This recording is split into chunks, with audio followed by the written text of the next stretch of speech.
Hello guys, അപ്പോൾ ഇന്ന് off day ആണ്. അതുകൊണ്ട് തന്നെ രാവിലെ തന്നെ മാർക്കറ്റിലോട്ടൊക്കെ ഒന്ന് പോയി മീനൊക്കെ മേടിച്ച് ഒരു ചെറിയൊരു വ്ളോഗ് ചെയ്യാമെന്ന് വിചാരിച്ചു. അപ്പോൾ വീഡിയോ ഫുള്ളായിട്ട് കണ്ട് ചെറുതായിട്ടൊന്ന് സപ്പോർട്ട് ചെയ്യണേ.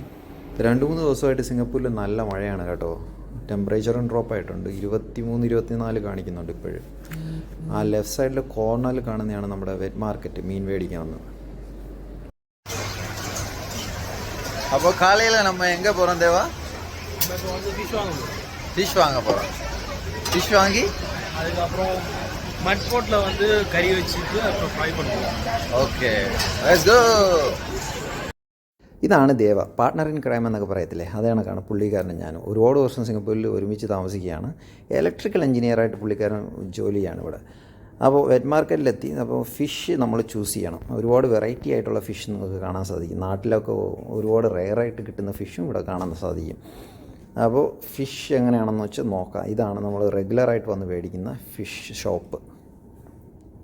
അപ്പോൾ മീൻ നമ്മൾ ചൂസ് ചെയ്തിട്ടുണ്ട്. കളിമീൻ എന്നാണ് എനിക്ക് തോന്നുന്നത്. കറക്റ്റായിട്ടുള്ള മീനിൻ്റെ പേര് അറിയാമെങ്കിൽ നിങ്ങൾ കമൻറ്റ് സെക്ഷനിൽ ഒന്ന് കമൻറ്റ് ചെയ്ത് തരാം കേട്ടോ. $18 1 കിലോയ്ക്ക്. 10-12 മീൻ കാണും. കുഴപ്പമില്ല, എന്നിരുന്നാലും നമ്മൾ മേടിച്ചു. ഈ പുള്ളിക്കാരി വന്നിട്ട് ചൈനീസ് വിയറ്റ്നാമീസാണ്. ഇംഗ്ലീഷിലാണ് നമ്മൾ കമ്മ്യൂണിക്കേറ്റ് ചെയ്യുന്നത് കേട്ടോ. റെഗുലർ കസ്റ്റമറാണ് നമ്മൾ. ഒരു മീനും കൂടെ നമ്മൾ മേടിച്ചായിരുന്നു ഫ്രൈ ചെയ്യാനായിട്ട്. ഈ മീനിൻ്റെ പേര് വന്നിട്ട് ഊളി എന്നാണ്. നാട്ടിൽ ഊളി എന്ന് പറയും മീനിൻ്റെ പേര്. $7 പുള്ളിക്കാരൻ ഈ മീൻ നമുക്ക് തന്നത് കേട്ടോ. അത് സൈസ് പറഞ്ഞു കൊടുത്തു കഴിഞ്ഞാൽ എത്ര ചെറുതാണോ വലുതാണോ എന്ന് പറഞ്ഞു കഴിഞ്ഞാൽ പുള്ളിക്കാരൻ നല്ലതുപോലെ ക്ലീൻ ചെയ്ത് തരും നമുക്ക്. മീൻ വാങ്ങുന്നതിൻ്റെ ഇടയിൽ നമ്മളൊരു സ്പെഷ്യൽ ഐറ്റം കണ്ടായിരുന്നു, ലോബ്സ്റ്റർ. ഇത്രയും ഫ്രഷ് ആയിട്ടുള്ള ലോബ്സ്റ്റർ ഒന്നും നാട്ടിൽ കിട്ടത്തില്ലെന്നാണ് എൻ്റെ വിശ്വാസം. ഇവിടെ എന്താണെന്ന് വെച്ച് കഴിഞ്ഞാൽ ഒരുപാട് ഐലൻഡ്സ് അല്ലേ. അപ്പോൾ ഇവിടെ ഡെയിലി ഇങ്ങനെ ലോബ്സ്റ്റർ വന്നുകൊണ്ടിരിക്കും. സൂപ്പറല്ലേ?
അപ്പോൾ ഈ വീഡിയോ നമ്മൾ ഇവിടം കൊണ്ട് അവസാനിപ്പിക്കുകയാണ്. അടുത്ത ആഴ്ച അടുത്ത വീഡിയോ ആയിട്ട് വരുന്നതായിരിക്കും. ഇഷ്ടമായെങ്കിൽ ഷെയർ ചെയ്യുക, ലൈക്ക് ചെയ്യുക, സബ്സ്ക്രൈബ് ചെയ്യുക. അപ്പോൾ കാണാം.